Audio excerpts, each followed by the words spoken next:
हाय friends, नमस्ते। Welcome back to nice and tasty. आज आम जह्नी अंडा कॉम्बिनेशन रे पूरा नुआ वेराइटी बनैबा जहाँ रुटी भात सहित बढ़िया लगे। आशा करुँची आपण भी अंडा और जह्नी रो कॉम्बिनेशन थरे निश्चय बनैकी कमेंट बॉक्स रे कमेंट करेंगे केमिति बनिला। से मुझे दुईटी बड़ टमेटो नहीं जाइए जहाँ को मीडियम साइज रे काटिक रखी नहीं आउ आधा केजी बा 500 ग्राम जह्नी को चोपा चांछिकी प्रथमे धोई नेला परे एमिति छोट साइज पीस करके काटिकी रखी नहीं। ताहले चलतु बनैबा स्टार्ट करवा। कढ़ई रे मैं सोरिष तेल नहीं गली, आपण चाहिए रिफाइंड ऑयल भी नहीं पारे। 3 चम्मच तेल दे नबा। तेल जमती टिके गरम ही आसीबो से पकेबा आधा छोट चम्मच जीरा। जीरा फुटी आसले 2टी कंचा लंका पकई नबा। तापरे किछि भुसंग पत्र पकई नबा। भुसंग पत्र जह्नी रे पकेले बहुत बढ़िया फ्लेवर आसे। तापरे गोटे बड़ पियाज को मुझे छोट कर काटिके पकई नहीं। एबे पियाज को भल भाव मिसेबा और पियाज को एमती 50% कुक है जाए कुक करवा। पूरा नाली हेबा आवश्यक नहीं। एतिकी कुक हैला परे से गोटे बड़ चम्मच अदा रसुण बटा दे नबा। अदा रसुण बटा देखी आ गोटे मिनट एमती मिसेकी लो फ्लेम रे भाजी नबा। गोटे मिनट परे काटिकी रखिथिबा 2टी बड़ टमेटो को पकई नबा एवं आवश्यक अनुसार लुण पकई नबा। पुणी ए सब को मिसई नबा। एठी आमे 2 ରୁ 3 मिनट पे घोड़े की कुक करबा जहाद्वारा टमेटो नरम हो जिवो। 3 मिनट परे मो कवर बाहर करी नहीं छी। एबे आमे ए सब को भल भाबे मिसई नबा जहाद्वारा टमेटो आउ टिके नरम हो जिवो। एठी देखंतु टमेटो बढ़िया से नरम हो साराणी। तापरे काटिकी रखिथिबा जह्नी पकई नबा। जह्नी ए सब मसला सहित मिसई नबा। तापरे आमे जह्नी को घोड़े की कुक करवा मिनिमम 10 मिनट पई।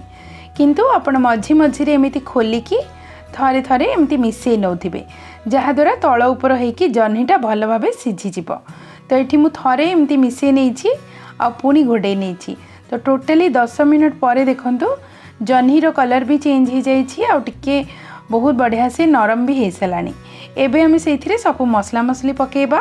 आधा छोट चम्मच हलदी गुंड, गोटे छोट चम्मच लंका गुंड, गोटे छोट चम्मच सब्जी मसाला पाउडर एवं जीरा धनिया पाउडर मिसेकी गोटे छोट चम्मच। तापरे आवश्यक अनुसार लुण आमे ऑलरेडी पकई थिले। तापरे सेथिरे आधा गिना पानी दे नबा। एबे ए सब को भल भाबे मिसेबा। पुणी घोड़े नबा कहीं जह्नी हमर सिझिनी। आउ 5 मिनट एमती घोड़े नबा। 5 मिनट परे कवर बाहर करी नहीं छी। याको पुणी आमे भल भाबे मिसई नबा एवं एठी देखी नबा जह्नी सिझी कि नहीं। पाखापाखी आमे 15 मिनट कुक कर सारे। तो अबे देखी नबा जह्नी देखंतु सिझी जाइए भल भाबे। ए स्टेज रे गैस को आमे लो करिबा एवं एथिरे आमे बे अंडा पकेबा। तो याको मु पुणी मिसई नउछि। तापरे एथिरे अंडा को भांगिकी एमती गोटे गोटे करके पकई नबा। अंडा को पकेला परे आमे याको जमा मिसेबानी। आपण चाहिए अंडा को डायरेक्ट एमती भांगी पारिबे किंबा आपण गोटे गिन्नारे सबगुड़ा अंडा भांगिकी भी या उपरे पकई पारिबे। एठी मु 4टी अंडा नेइछि, आपण चाहिए 3टी अंडारे भी करि पारिबे। एबे याको आमे घोड़े नबा लो फ्लेम रे 5 मिनट पई। 5 मिनट परे मु कवर बाहर करूछि। अंडा देखंतु ऊपर बहुत बढ़िया से सिझी जाइछि। एबे आमे एमिति भाबे अंडा को काटी नबा। अंडा को जमा मिसेबेनी एपरि भाबे स्पून साहाय्य किंबा आपण बेला साहाय्य एमिति भाबे काटी नबा। काटी नबा द्वारा अंडा पीस पीस होइकी कटिबो आ बहुत बढ़िया स्वाद आसीबो एवं तार जो केसर अछि येलो अछि से भी मिसिबनी।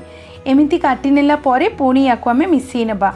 एही रेसिपी टिके सेमी लिक्विड रहिबो। टिके जदि आपनको टिके ग्रेवी आवश्यक ताहले इथरे आउ टिके आपण पानी दे पारिबे। एठी मिसई नेला परे लास्ट रे किछि कट्टा धनिया पत्र पकई नबा। जदि नथिबो आपण याको छाडी पारिबे एवं याको मु पूरी मिसई नउछि। लास्ट रे ग्रेवी पाई आमे छोट ग्लास रे आधा ग्लास आमे इथरे पानी दे नबा।